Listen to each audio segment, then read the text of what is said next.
And we're gonna hop right into it because this is definitely gonna be a shorter video than what we normally do. But as you can see my beautiful baby on the screen because we're gonna talk about sensory overload and some of the things that come along with it. So the true definition of what sensory overload is, it is when with children with autism, they are overwhelmed by the amount of sensory information that they're taking or they absorbing or involved in. They have a heightened sensitivity to sound, sight, smell, and touch, and sometimes even taste. And so, I will say this is an issue for us with Aurora in terms of her hair. She does have some other things that go on that can throw her off. But what I will say is the hair thing. We've been battling it for years. It's almost like someone asked me today, and she was asking, so when did it start happening? And basically, the best way to put it is it's around like 6 months that Aurora's hair or getting her hair done became an issue. And as you can see in these videos, she's very little, and it's an ongoing pattern that her hair is not done. And I know a lot of times, we shouldn't care what people think, but I'm sure a lot of times people look at myself and her sister and they're probably like, her hair's done and her hair's done. But what happened to this little one?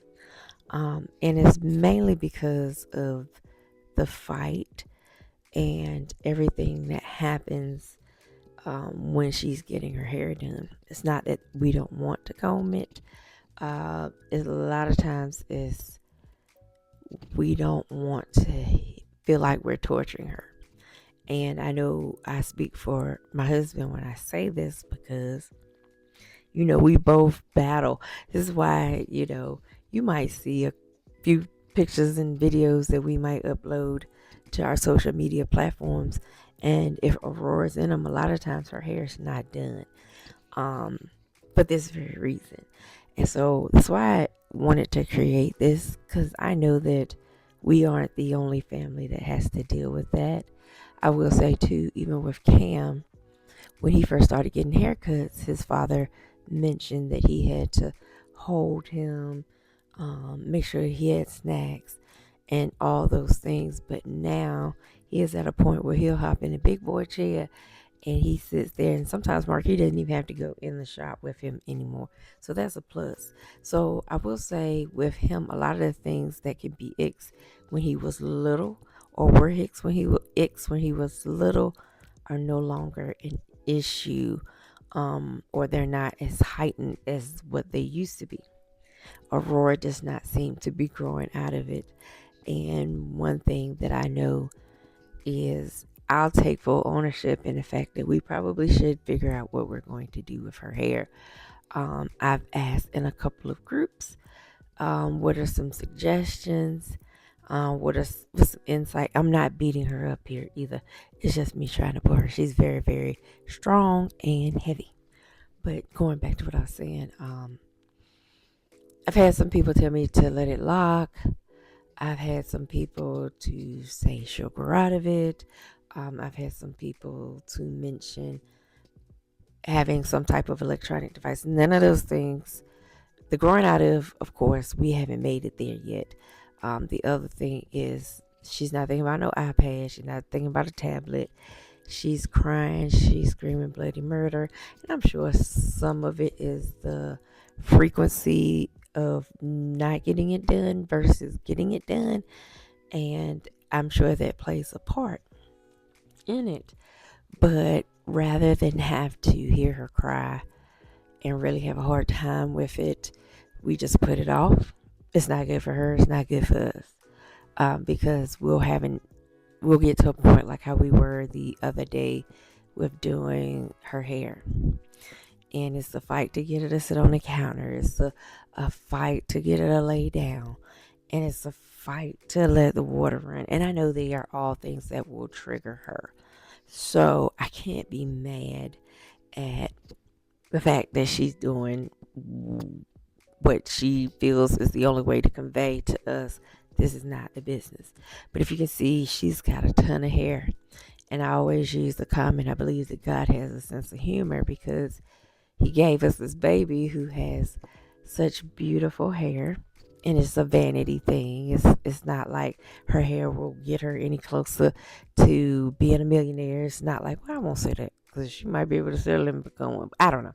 But, you know, I baffle. We go back and forth with what is best. Having long hair means absolutely nothing in the grand scheme of things if every time we go to do it, because it's been so long since she's had it done, we're having to cut out chunks of her hair because it's so matted and knotted and tangled. So I don't think that it's worth it.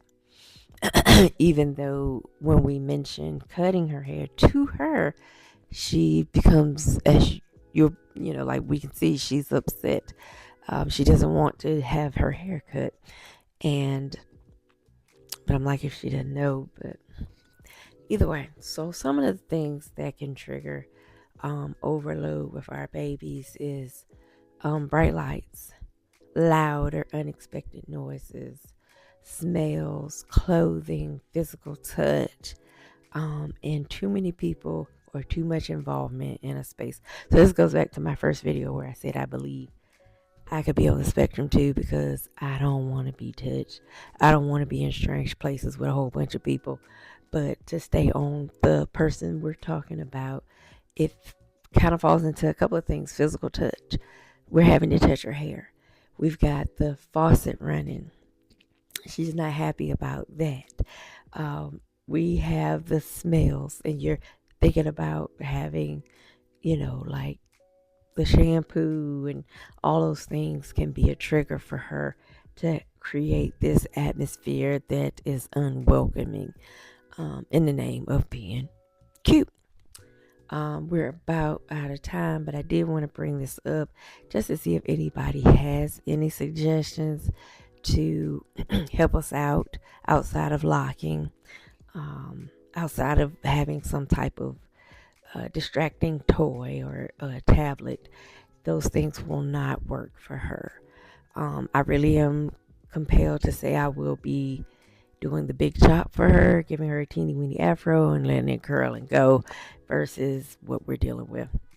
But I'm going to end here. Please give us any insights you might have. And we love you.